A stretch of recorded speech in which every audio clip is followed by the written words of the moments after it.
That's a long kukuri, isn't it? We've had this for over 10 years. I originally ordered it for myself, and then Kara ended up being so impressed by it and liked it so much that I said, okay, it's yours now. I guess it says something about the quality when your significant other snatches it away from you, so to speak. So let's take a look at it, since I found that I actually have enough test footage on my hard drive. I think I ordered it from Himalayan Imports, if memory serves. In any case, those are available at Himalayan Imports, or at least very similar ones. So this is called a Kumar Kobra. Kumar is the name of the blacksmith who came up with this, and the Cobra, that's what it's called. I don't know if he himself called it that or somebody else, but regardless, that's what it is. So it's essentially a very long kukuri. I'm going to post the link to Himalayan Imports down below in the video description.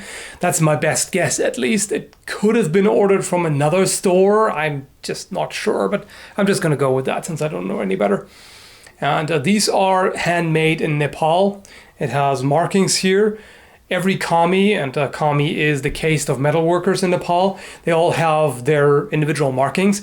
I haven't been able to find out whose this is. I found a few different markings, but they look different from this. The shorter kukuri, which is famously associated with the Gurkha soldiers, is intended as a weapon. From what I understand, originally exclusively designed as a weapon, but nowadays in rural areas of Nepal, it's heavily used as a tool, agricultural tool, to cut vegetation and food, chop wood and skin animals, and all kinds of really everyday tasks. If this one is really made by Himalayan Imports, but it might apply to others as well, they are made of 5160 spring steel. So those are generally made of leaf springs from trucks and buses at junkyards. So it's kind of nice to think that this is actually recycled metal. And they are hand forged and then hardened by water quenching. The only electric tools they use are an electric fan for the forge and a grinder to remove the hammer marks. From what I've read, the steel hardness varies in the different sections of the blade based on how they're supposed to be used. The point is relatively soft, and you're not really supposed to strike with that. You're supposed to strike with this area here. That's the sweet spot. So this is the hardest section and the most effective for chopping hard materials. That's the part that you would use. And this part here can be used for slicing cuts. And then down here you can use that for push cuts and whittling and fine work like that. Compared to many other knives and swords, the blade is remarkably thick. You can see how massive the spine is. It is actually almost a full centimeter thick, so that is quite substantial. It's a full Tang construction. It looks like the Tang is split into 3 parts, and those are all individually peened on top of the grip cap. And the handle, as far as I can tell, is also filled with glue. It has not loosened up even the slightest bit in over 10 years, so I can safely say that this is a very sturdy and secure way of assembling the grip. And it takes one hell of a beating, for sure. And we've used that a lot without really much maintenance. I haven't even resharpened this because I wanted to see how it holds up over time, and it's quite impressive, really. We've done wood chopping with it, tatami cutting, and many other things. I've smashed tin cans with it, and even a brick. So it really is pretty much the toughest, strongest blade I've ever handled. It is crazy thick and robust and everything. The balance is, as you can imagine, relatively front heavy, and that's what you want with a tool of this type, tool/weapon. It's really all about the chopping power, and that it has, for sure. If you don't have an axe at hand, you can use this for wood chopping.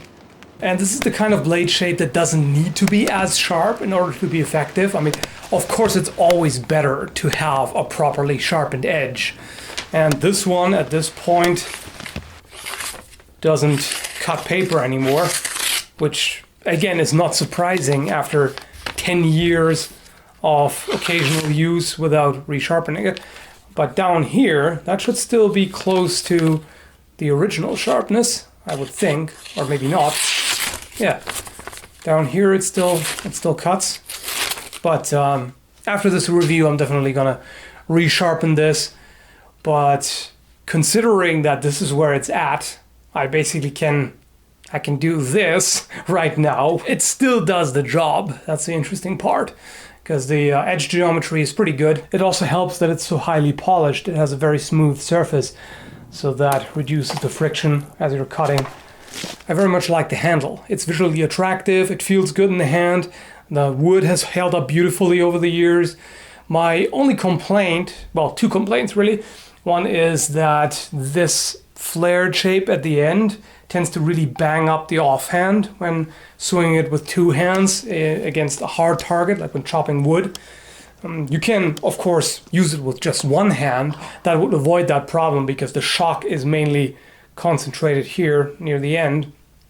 And the other thing I personally don't like is the lack of a guard, which that's just how they traditionally are. And of course, if you're not fighting against somebody else with a similar blade, it's not as much of a problem. And even if you are, I mean, there are other martial arts styles that use guardless blades. I almost said bladeless guards, that use weapons without guards, but I just would be very concerned about my exposed hands there. And also you have to be aware that, like, if you want to thrust with this, granted the blade shape is not particularly suitable for thrusts, even though it's possible, you would have to worry about the hand slipping up onto the edge. But this section here is actually unsharpened, so you could, if you're using it with two hands, you could put your index finger there. I'm not sure I would personally be comfortable with that, but you know, that's just my own observations. So aside from that, I think this is a great tool and weapon as well. I mean, it's obviously a very powerful chopper, and you can also use the other parts of the edge for finer work. So it's a pretty good all-round tool. Also considering that it's almost like a knife axe hybrid. The way the blade is shaped, you're really driving it deeply into the target as you're chopping. And especially when you're using that with this kind of wrist flick, where you keep most of those fingers relaxed and just hold it with the index finger and thumb. And then as you strike, you tense up the other fingers.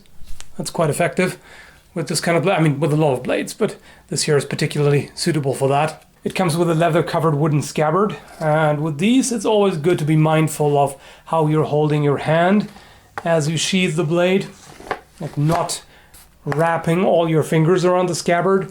It's unlikely, but it could theoretically happen that it cuts through the wooden core, especially as you're pulling it out, and then cuts into your hands. And it's always good to be aware of that. It also comes with two of these here. They're called chakma. I'll probably butcher the pronunciation, but these are just small honing steels, really, for touching up the edge. Sometimes it also comes with a small knife, but in this case it's two of the honing steels.